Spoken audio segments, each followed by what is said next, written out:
नमस्कार दोस्तों, स्वागत है आपका शंभू कृपा चैनल में। तो आज जो मैं ये टॉपिक लेकर आया हूँ, इसके अंदर मैं आपका डिस्कस करूँगा रिक्रूटमेंट के बारे में। ठीक है, जो पहला चैप्टर है स्वामी की बुक में, उसके बारे में कि इसके अंदर क्या क्या टॉपिक है। ठीक है, और मेन पॉइंट्स के बारे में ही डिस्कस करूँगा मैं आने वाली वीडियोज़ में। तो इस वीडियो को अंत तक ज़रूर देखिएगा, यहाँ से आपको आने वाले एग्ज़ाम के लिए काफ़ी हेल्पफुल होगा।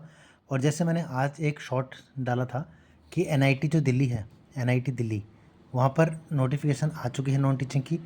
अगर आपने नहीं देखी है तो एक बार एनआईटी दिल्ली की वेबसाइट पर जाकर जरूर देखिएगा। अगर आप एलिजिबल हैं किसी भी पोस्ट के लिए तो अप्लाई ज़रूर कीजिएगा। ठीक है, काफ़ी अच्छी जॉब होती है एनआईटी में, नेशनल इम्पोर्टेंस का कॉलेज है। ठीक है, सैटरडे संडे ऑफ होता है, 5 डे वर्किंग है, और काफ़ी सारे आपको सैलरी के साथ में काफ़ी सारे बेनिफिट्स और मिलते हैं, जिनके बारे में आने वाली वीडियो में चर्चा करूँगा। तो चलिए स्टार्ट करते हैं आज की वीडियो रिक्रूटमेंट के बारे में।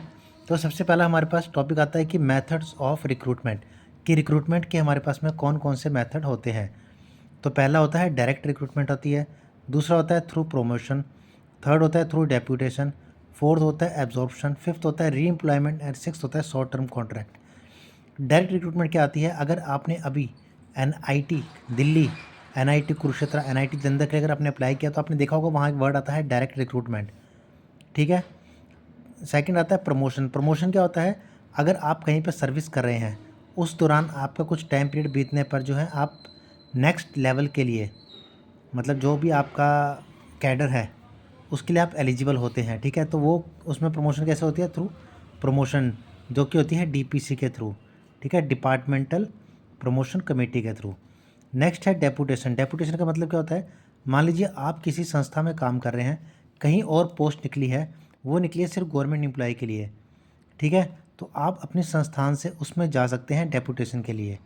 ठीक है, और जब वहाँ डेपुटेशन ख़त्म हो जाए, अगर वो एब्जॉर्ब ना करें तो आप दोबारा अपने संस्थान जहाँ पर आप जॉब करते हैं वहाँ पर दोबारा आ सकते हैं। ये हो गया डेपुटेशन। और एब्जॉर्प्शन क्या हो गया, जब आप डेपुटेशन पे गए और आपको वहाँ पर एब्जॉर्ब कर लिया। ठीक है, री एम्प्लॉयमेंट क्या होता है, 60 साल की सर्विस होगी मान लो, उसके बाद अगर आपको दोबारा उसी संस्थान में जॉब मिलती है तो वो कहलाती है री एम्प्लॉयमेंट। शॉर्ट टर्म कॉन्ट्रैक्ट को हम बोल सकते हैं लाइक आउटसोर्सिंग और गेस्ट। ठीक है, अलग अलग टर्म होती है हर जगह पे। ठीक है, आउटसोर्स एम्प्लॉयज़ होते हैं, गेस्ट एम्प्लॉयज़ होते हैं। नेक्स्ट आता है कंपोजिट मेथड ऑफ रिक्रूटमेंट। इसके लिए ये ज़्यादा इंपॉर्टेंट नहीं है टॉपिक। ठीक है, नेक्स्ट है direct recruitment to another post in same और डिफरेंट डिपार्टमेंट। मतलब अगर आप डायरेक्ट रिक्रूटमेंट के लिए जा रहे हैं किसी और पोस्ट के लिए सेम और डिफरेंट डिपार्टमेंट में, तो उसके लिए क्या क्या कंडीशंस है।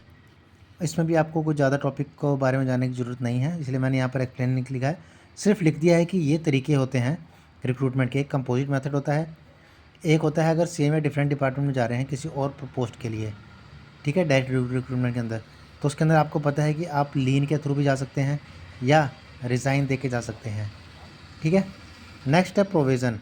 तो प्रोविज़न जो होता है वो डायरेक्ट रिक्रूटमेंट के केस में भी होता है, प्रमोशन के केस में भी होता है, और री एम्प्लॉयमेंट, जब भी सुपरनेशन मतलब रिटायरमेंट से पहले अगर वो री एम्प्लॉयमेंट होती है दोबारा से, तो उस केस में भी क्या होता है, प्रोविज़न पीरियड होता है। ठीक है, अब बात करते हैं हम कि प्रोविज़न पीरियड क्यों होता है। ये होता है बेसिकली हमारी करेक्टर और आउटलुक को चेक करने के लिए। ठीक है, और मान लीजिए कहीं आप डायरेक्ट रिक्रूटमेंट होते हैं, अलग अलग पॉलिसी होती है। अगर आप टेक्निकल कैडर में जा रहे हैं तो वहाँ 2 साल का होगा प्रोविज़न, किसी जगह 1 साल का होगा। क्लैरिकल कैडर में जा रहे हैं कहीं 2 साल का होगा, कहीं 1 साल का होगा, वो डिपेंड करेगा उस इंस्टीट्यूट या उस सेक्टर में, गवर्नमेंट सेक्टर में। ठीक है, ये चेक करता है हमारा करेक्टर, जो हमने डॉक्यूमेंट्स सबमिट किए होते हैं ज्वाइनिंग के टाइम में, चाहे वो हमारे सर्टिफिकेट्स हैं, करेक्टर सर्टिफिकेट है, वो सब हमारा चेक होगा करेक्टर। ठीक है, इसके अंदर, और ये 1 साल से ज़्यादा हम एक्सटेंड नहीं कर सकते। मान लीजिए 2 साल का प्रोविज़न है तो उसको हम 3 तक कर सकते हैं, लेकिन 3 से ऊपर उसको हम एक्सटेंड नहीं कर सकते हैं, उसमें कन्फर्म उसको करना पड़ेगा, या वो अगर नहीं किया जाता तभी वो ऑटोमेटिकली कन्फर्म कहलाता है। नेक्स्ट है हमारे पास में पीरियड ऑफ प्रोविज़न। तो प्रमोशन के केस में अगर सेम ग्रुप मतलब कि अगर वो ग्रुप सी में ही प्रमोशन हो रही है या फिर ग्रुप बी में ही प्रमोशन हो रही है, ठीक है, तो उसका कोई प्रोविज़न पीरियड नहीं होगा। लेकिन अगर वन टू अनदर मतलब ग्रुप सी से ग्रुप बी में जा रहा है, ठीक है, या बी से ए में जा रहा है, तो उसके लिए उसको 2 साल का प्रोविज़न होगा। ओके, डायरेक्ट रिक्रूटमेंट की बात करें हम, ठीक है, तो 2 साल का प्रोविज़न बताया गया है। ये डिपेंड करता है उस इंस्टीट्यूट पे। ठीक है, नेक्स्ट बोल रहा है अगर 7600 ग्रेड पे या उससे अबव में जाता है, ठीक है, तो वो डिपेंड करेगा एज लिमिट के हिसाब से कि मैक्सिमम एज लिमिट कितनी है, ठीक है। 35 या उससे ज़्यादा है तो 1 साल का प्रोविज़न होगा।